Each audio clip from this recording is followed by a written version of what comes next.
दोस्तों यहाँ पे इंडिया बुल्स हाउसिंग फाइनेंस के Q4 के रिजल्ट आ गए हैं, तो उसी के बारे में हम इस वीडियो में बात करेंगे और जानेंगे कि अब इसके अंदर अब आपको इन्वेस्ट करना चाहिए या नहीं। तो चलिए शुरू करते हैं।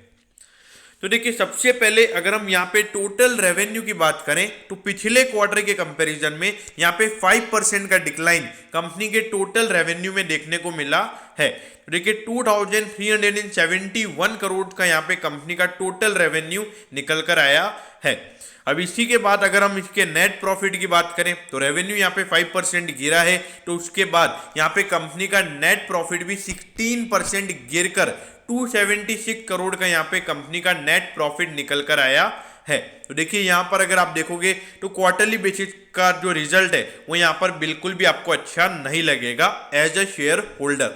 लेकिन उसके बाद अगर हम ईयरली बेसिस यानी कि पिछले साल के जनवरी से मार्च वाले क्वार्टर से भी अगर हम कंपेयर करें तो वहां पर भी 19% का डिक्लाइन हमको कंपनी के टोटल रेवेन्यू में देखने को मिला है। हाँ, अगर आप राउंड फिगर की अगर हम बात करोगे तो अराउंड 20% का डिक्लाइन यहाँ पे कंपनी के टोटल रेवेन्यू में हमको ईयरली बेसिस पर देखने को मिला है। तो देखिए ये एक बहुत ही शॉकिंग है, क्योंकि जो इंडिया बुल्स हाउसिंग फाइनेंस का जो नाम खराब हुआ है उसकी वजह से ये मार्केट शेयर और लगातार इनका मार्केट शेयर कम होता जा रहा है। तो ये एक बहुत बड़ा इश्यू है जिसकी वजह से यहाँ पर हमको रेवेन्यू कम होता हुआ नजर आ रहा है। अब उसके बाद अगर आप नेट प्रॉफिट की बात करोगे तो 119% से यहाँ पे कंपनी का नेट प्रॉफिट बढ़ा है। मतलब पिछले साल के मुकाबले यहाँ पे 119% का ग्रोथ हमको कंपनी के नेट प्रॉफिट में देखने को मिला है। पिछले साल सेम ये प्रॉफिट अराउंड 126 करोड़ के लगभग था और अभी ये 276 करोड़ का यहाँ पे कंपनी का नेट प्रॉफिट निकल कर आया है। अब आपका क्वेश्चन होगा कि अगर 20% यहाँ पे अगर कंपनी का रेवेन्यू कम हुआ है तो यहाँ पे कंपनी का नेट प्रॉफिट क्यों बढ़ा है? देखिए, एक तो मेन फाइनेंस कॉस्ट, अगर पिछले साल के मुकाबले अगर हम फाइनेंस कॉस्ट की बात करें तो वहाँ पे 500 से लेके 600 करोड़ से की जो फाइनेंस कॉस्ट है कंपनी की वो कम हुई है।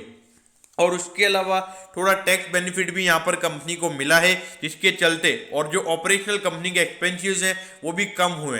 तो उसके चलते यहाँ पर अगर आप देखोगे तो नेट प्रॉफिट यहाँ पे पिछले साल के मुकाबले डबल से भी ज़्यादा हो गया है। तो मार्केट अगर यहाँ पे ईयरली बेसिस का अगर नेट प्रॉफिट देखता है तो मेरे ख्याल से मार्केट जो इंडिया बुल्स हाउसिंग फाइनेंस के रिजल्ट है उसको चीयर अप करेगा। अब इसके बाद अगर हम डिविडेंड की बात करें तो कंपनी ने यहाँ पे 9 रुपीज का डिविडेंड यहाँ पे डिक्लेयर किया है, यानी कि अगर आपके पास 100 शेयर्स हैं तो आपको 900 रुपीज का डिविडेंड मिलेगा। अगर परसेंटेज वाइज बात करेंगे तो 4 to 5% का ये डिविडेंड यील्ड निकल कर आता है।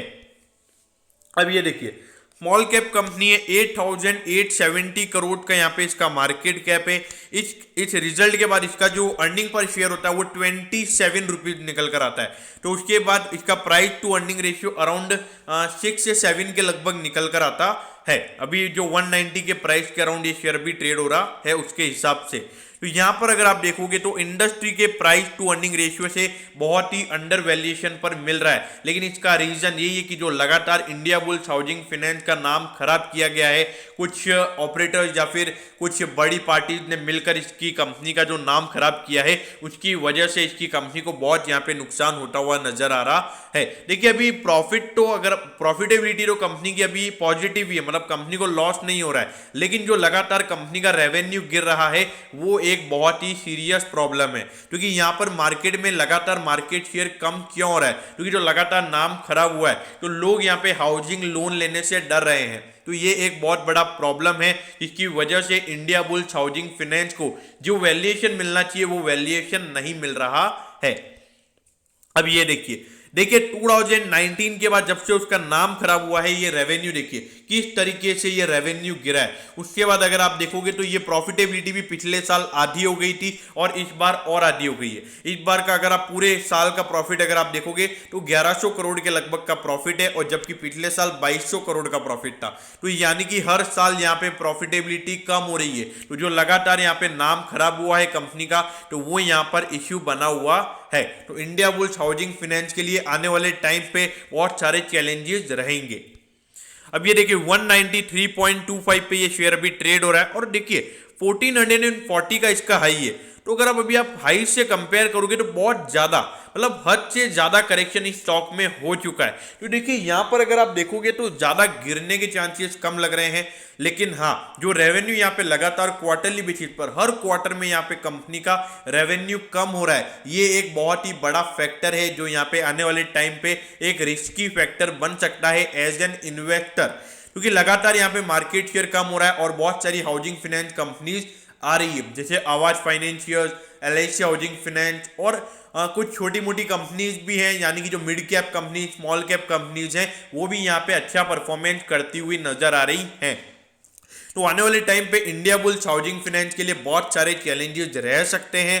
तो जो यहाँ पे लॉन्ग टर्म के लिए इसमें इन्वेस्टेड हैं, तो मतलब अगर आपने महंगे रेटों पर ले रखा है तो मेरे ख्याल से यहाँ पर रिस्की फैक्टर मुझे नजर आता है। लेकिन अब देखते हैं कैसे यहाँ पे चैलेंजेस पूरे होते हैं। लेकिन as an investor, as an conservative investor, इसके अंदर मैं आपको इन्वेस्ट करने के लिए नहीं बोलूंगा। लेकिन अगर आप एक एग्रेसिव इन्वेस्टर हो यानी कि हाई रिस्क अगर आपका प्रोफाइल है तो आप इसमें कॉल ले सकते हो। कॉल यानी कि मतलब इसका शेयर आप खरीद सकते हो, ऐसा बोल रहा हूँ। कॉल ऐसा नहीं बोल रहा हूँ कि कल ही जाके आप इसका कॉल ऑप्शन बाय कर लो, कहने का मतलब वो नहीं है। तो इंडिया बुल्स हाउसिंग फाइनेंस के लिए आने वाले टाइम में चैलेंजेस रहेंगे, तो अगर आप एग्रेसिव इन्वेस्टर हैं तो इन्वेस्ट कीजिए। बाकी मेरे ख्याल से जो कंजर्वेटिव इन्वेस्टर्स हैं उनको ये काउंटर अवॉइड करना चाहिए, ऐसा मेरा मानना है। तो दोस्तों मैं होप करता हूं कि इंडिया बुल्स हाउसिंग फाइनेंस के Q4 के रिजल्ट के बारे में आपको सब कुछ पता चल गया होगा।